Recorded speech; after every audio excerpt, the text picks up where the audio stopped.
नमस्ते दोस्तों, स्वागत है आपका कोडिंग हेयर चैनल पर। यहाँ हम step by step HTML, CSS, JavaScript और MERN स्टैक को डिटेल में सीख रहे हैं। आज हम बात करेंगे HTML फॉर्म्स के एक इम्पॉर्टेंट एलिमेंट टेक्स्ट एरिया के बारे में। ये एक multi line text input field होता है जो तब यूज़ होता है जब हमें यूज़र से लंबी डिटेल्ड इंफॉर्मेशन कलेक्ट करनी होती है, जैसे फीडबैक फॉर्म, कमेंट सेक्शन या मैसेजेस। फॉर्म में टेक्स्ट एरिया बनाने के लिए हम कुछ इस प्रकार का सिंटैक्स लिखते हैं। को लिखने के लिए हम टेक्स्ट एरिया टैग को स्टार्ट करते हैं और क्लोज करते हैं कुछ इस प्रकार। चलिए अब हम समझते हैं इसको VS कोड में प्रैक्टिकल के साथ अच्छे से। यहाँ पे हमने HTML का बॉयलर प्लेट क्रिएट कर लिया है कुछ इस प्रकार। तो यहाँ पे मैंने टाइटल पे लिखा है फॉर्म्स इन HTML और बॉडी टैग के हम अंदर बनाएंगे टेक्स्ट एरिया एलिमेंट। तो उसको बनाने के लिए हम सबसे पहले लिखते हैं फॉर्म टैग और इसके एक्शन एट्रीब्यूट में हम एक रैंडम पाथ दे देंगे जैसे सर्वर। और इसके अंदर अब हम एक लेबल लिखते हैं। सबसे पहले लेबल में हम लिखते हैं फीडबैक और इसके अंदर हम लिखते हैं प्लीज़ प्रोवाइड योर फीडबैक। और अब हम लिखते हैं टेक्स्ट एरिया एलिमेंट। तो उसको लिखने के लिए हम टेक्स्ट एरिया टैग लिखते हैं और इसके नेम के अंदर हम लिखते हैं फीडबैक और ID एट्रीब्यूट में भी हम लिखते हैं फीडबैक। अब हम इसको करते हैं सेव। अब देखते हैं इसका आउटपुट। ब्राउज़र में हमारा आउटपुट कुछ इस प्रकार आ रहा है और इसमें हम कुछ भी टाइप कर सकते हैं मल्टीपल लाइंस के अंदर। जैसे मैं एंटर क्लिक करके बहुत सारी लाइंस को लिख रहा हूँ। टेक्स्ट एरिया एलिमेंट यही काम करता है कि हमें यूज़र से बहुत सारा डेटा कलेक्ट करना हो, जैसे कमेंट सेक्शंस हो गया या फीडबैक या कोई मैसेजेस। तो अब चलिए हम इसको वन बाय वन लाइन के थ्रू समझते हैं। यहाँ लेबल टैग टेक्स्ट एरिया का टाइटल दिखाता है और यहाँ पे टेक्स्ट एरिया एलिमेंट एक मल्टी लाइन टेक्स्ट बॉक्स बनाता है और ID एट्रीब्यूट लेबल को लिंक करता है। नेम एट्रीब्यूट बैकएंड में डेटा भेजने के लिए यूज़ होता है। टेक्स्ट एरिया का डिफ़ॉल्ट साइज़ ब्राउज़र डिसाइड करता है, लेकिन हम एट्रीब्यूट्स का यूज़ करके इसे कंट्रोल कर सकते हैं। टेक्स्ट एरिया एलिमेंट का साइज़ कस्टमाइज़ करने के लिए हम दो एट्रीब्यूट्स का यूज़ करते हैं, रोज़ एंड कॉल्स। सबसे पहले हम यहाँ पे लिखते हैं रोज़ और इसमें हम देते हैं 5 एंड यहाँ पे लिखते हैं कॉल्स। यहाँ पे हम लिखते हैं इसकी वैल्यू 50।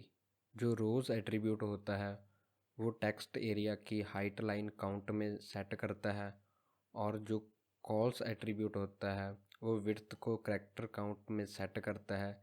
जैसे यहाँ पे हाइट 5 लाइन की है और विड्थ 50 कैरेक्टर्स की है। तो चलिए अब हम इसका एक बार आउटपुट देख लेते हैं इसको सेव करके। और आप यहाँ पे देख सकते हो उसकी हाइट जो रोज़ 5 है और जो हमने कॉल्स में वैल्यू दी थी वो है 50।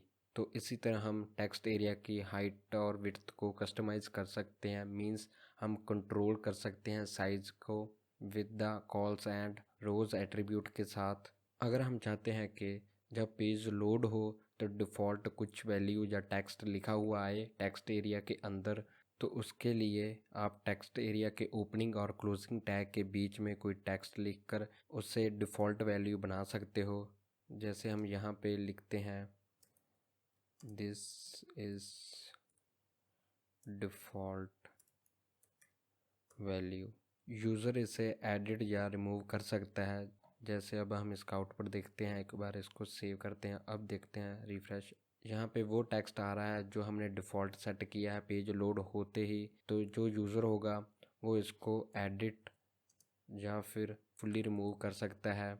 हम टेक्स्ट एरिया एलिमेंट के अंदर प्लेस होल्डर एट्रीब्यूट का भी यूज़ कर सकते हैं जो एक ग्रे लाइट कलर में टेक्स्ट को विजिबल हो।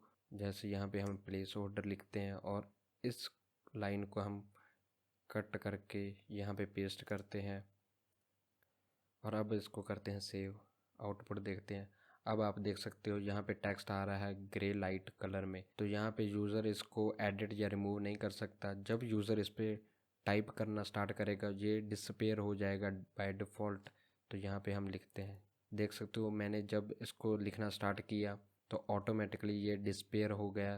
तो यही काम करता है हमारा place holder. Place holder guide करता है यूज़र को क्या यहाँ पे क्या टाइप होगा।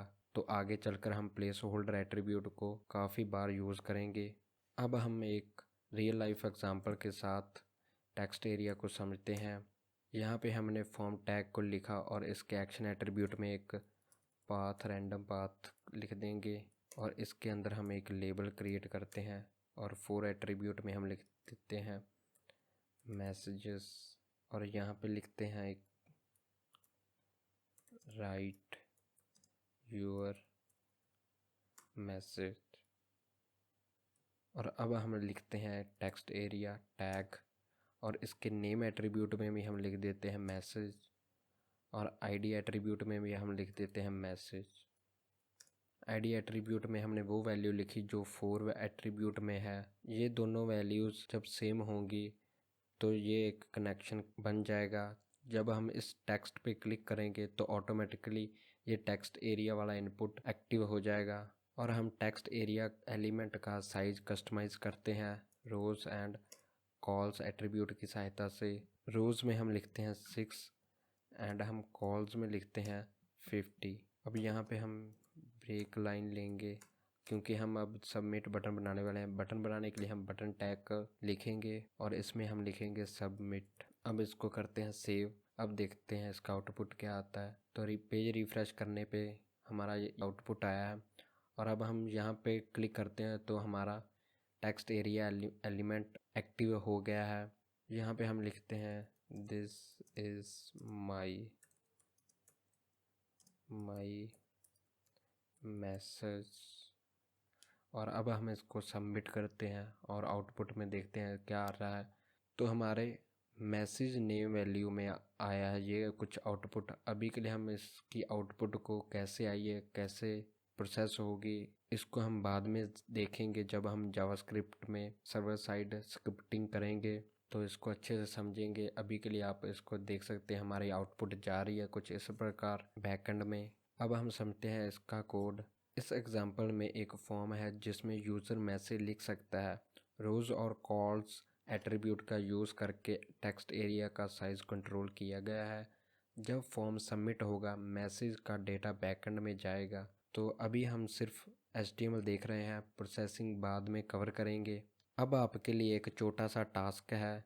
एक HTML कॉन्टैक्ट फॉर्म बनाओ जिसमें यूज़र का नाम, ईमेल और एक टेक्स्ट एरिया हो जिसमें वो अपना डिटेल्ड फीडबैक दे सके। टेक्स्ट एरिया का साइज़ 8 रोज़ और 50 कॉल्स का रखो और एक डिफ़ॉल्ट प्लेस होल्डर टेक्स्ट लिखो राइट योर फीडबैक हेयर। तो इस वीडियो में हमने टेक्स्ट एरिया एलिमेंट के बारे में डिटेल में सीखा।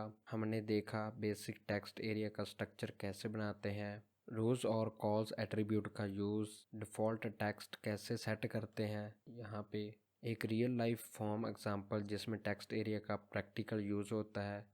ये कॉन्सेप्ट आपको फॉर्म्स में लंबी टेक्स्ट इनपुट लेने में मदद करेंगे। और दोस्तों इसके साथ हमारा HTML का सेक्शन कंप्लीट होता है। नेक्स्ट वीडियो से हम CSS सीखना स्टार्ट करेंगे जिसमें हम अपना HTML पेजेस को स्टाइल देना और उन्हें प्रोफेशनल लुक देना सीखेंगे। अगर आपको वीडियो पसंद आई हो तो वीडियो को लाइक करें, अपना फीडबैक कमेंट में लिखें और अपने दोस्तों के साथ शेयर करें। और हाँ, चैनल को सब्सक्राइब करना ना भूलें ताकि आप हमारे step by step must tag tutorials miss ना करें। मिलते हैं नेक्स्ट वीडियो में। Happy coding.